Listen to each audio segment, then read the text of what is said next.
កាលពីព្រេងនាយមានប្តីប្រពន្ធពីរនាក់សង់ផ្ទះនៅក្បែរមាត់បឹងបុរសជាប្តីមានឈ្មោះថាស្មីពូស្មីមានមុខរបរជាអ្នកធ្វើចំការ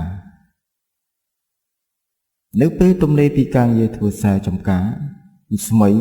តែងតែរើនៅសំណាញ់ចាស់ៗដែលដាច់ភ្លុះធ្លាយទាំងនោះយកមកជួសជុលនៅក្រោមដើមឈើមួយនៅមុខផ្ទះរបស់គាត់ផងដែរពូស្មីក៏បានសួរទៅកាន់ប្រពន្ធគាត់ថាណែម៉ែវាពេលបងធ្វើចំការរួចបងនឹងទៅរកត្រីនៅឯបឹងចុងភូមិឯណោះក្រែងបានត្រីខ្លះយកមកធ្វើម្ហូបល្ងាចនេះណានាងជាប្រពន្ធក៏តបវិញថានឹងហើយនេះតរមកខ្ញុំនឹងធ្វើសម្លម្ជូរគ្រាន់នឹងទុកហូបនឹងណា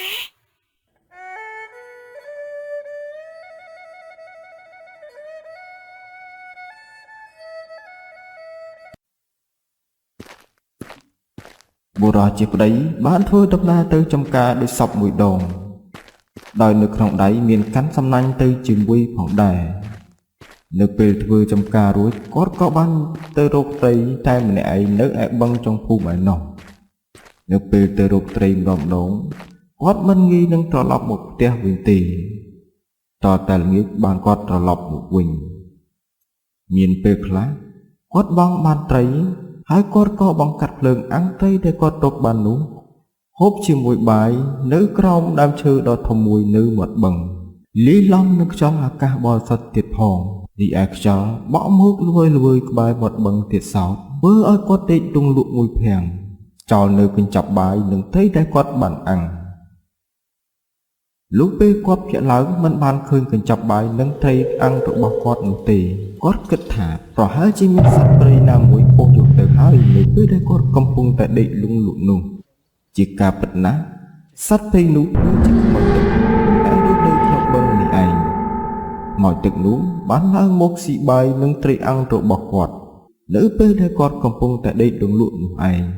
ពូស្មីក៏បានធ្វើដំណើរត្រឡប់មកផ្ទះរបស់គាត់វិញហើយនិយាយរឿងរ៉ាវទាំងនោះប្រាប់ទៅប្រពន្ធរបស់គាត់ផងដែរពូស្មីនិយាយថាម៉ែវាអើយ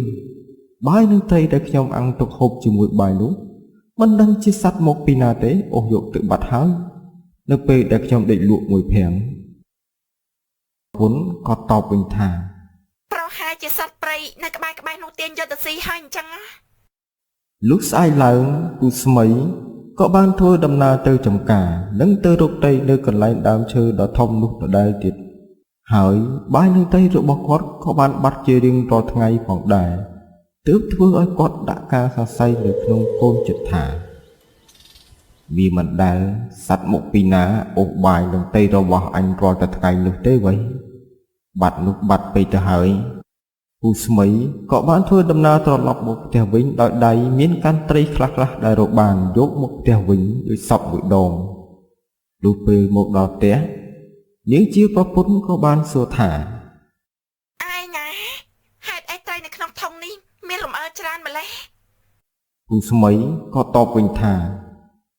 បើត្រីមិនឲ្យមានរំអិលឯងចេះសួរអញ្ចឹងទៅកើតវ៉េ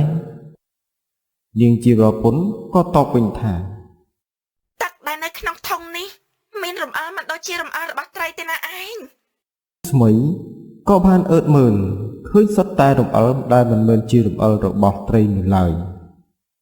ហើយគាត់ទាំងពីរនាក់ឆ្ងល់ក៏យកដៃអេះក្បាលទាំងធ្វើភ្នែកភ្លឹះហើយមើលមុខគ្នាទៅវិញទៅមកជាការពិតណាស់ពូស្មីបានដេកលង់លក់ក្រោមដើមឈើខ្មោចទឹកនោះតែងតែឡើងមកស៊ីបាយនិងត្រីអាំងរបស់គាត់នោះឯងហើយទឹករំអិលរបស់ខ្មោចទឹកនោះក៏បានហូរចូលទៅក្នុងធុងដាក់ត្រីរបស់គាត់នៅពេលខ្មោចទឹកនោះលូកដៃចាប់ត្រីនៅក្នុងធុងដាក់ត្រីរបស់គាត់នោះឯងនាថ្ងៃមួយពូស្មីបានកាន់សំណាញ់និងធុងដាក់ត្រីរបស់គាត់ទៅចំការហើយមានបាយកញ្ចប់ដូចរាល់ដងផងដែរពេលមកដល់កន្លែងដើមឈើធំនោះគាត់ក៏ចាប់ដើមបងត្រីជាច្រើនសំណាញ់និងបានត្រីច្រើនគួរសមផងដែរគាត់ក៏បានយកត្រីទាំងនោះដាក់នៅក្នុងធុងក្បែរបាយសំណុំរបស់គាត់នៅពេលឃើញបាយកញ្ចប់គាត់ក៏ឃ្លានស្មីក៏បានបង្កាត់ភ្លើងដតីដែលបានរកឃើញនោះ ដើម្បីហូបជាមួយបាយក្រោយពេលហូបបាយរួចពូស្មីក៏សម្រាកលងលក់មួយភាំងនៅក្រោមដើមឈើដូចសពមួយដងគាត់ក៏បានយកត្រីដែលនៅសល់ទុកក្បែរធុងដាក់ត្រីរបស់គាត់ហើយលើកនេះពូស្មីសំងំធ្វើពុតជាដេកលក់ព្រោះគាត់ចង់ដឹងថាតើសត្វអ្វីដែលតែងតែមកចូលមកអូសយកបាយនិងត្រីរបស់គាត់រដងមួយសន្ទុះក្រោយមកខ្មោចទឹកនោះក៏បានងើបឡើងពីទឹកដោយខ្លួនរបស់វាមានសិតតែរំអិលនិងបាក់ភ្នែកធំធំប៉ុនពងទាវាឡើងមកលើគោហើយភ្នែកទាំងពីររបស់វាមើលមកកញ្ចប់បាយនិងធុងពូស្មីបានលួចបើកព្រែកព្រឹមរងចាំមើលរាល់រូបសកម្មភាពទាំងឡាយរបស់ខ្មោចទឹកនោះថាតើវាធ្វើអ្វីខ្លះខ្មោចទឹកនោះបានស៊ីបាយនិងត្រីរបស់គាត់សន្ទុះក្រោយមកក៏មានខ្មោចទឹកនោះបាល់ទៀតវាឡើងមកលើគោកហើយវាសម្ដៅមកកន្លែងគ្នាវាកំពុងតែស៊ីបាយទៅ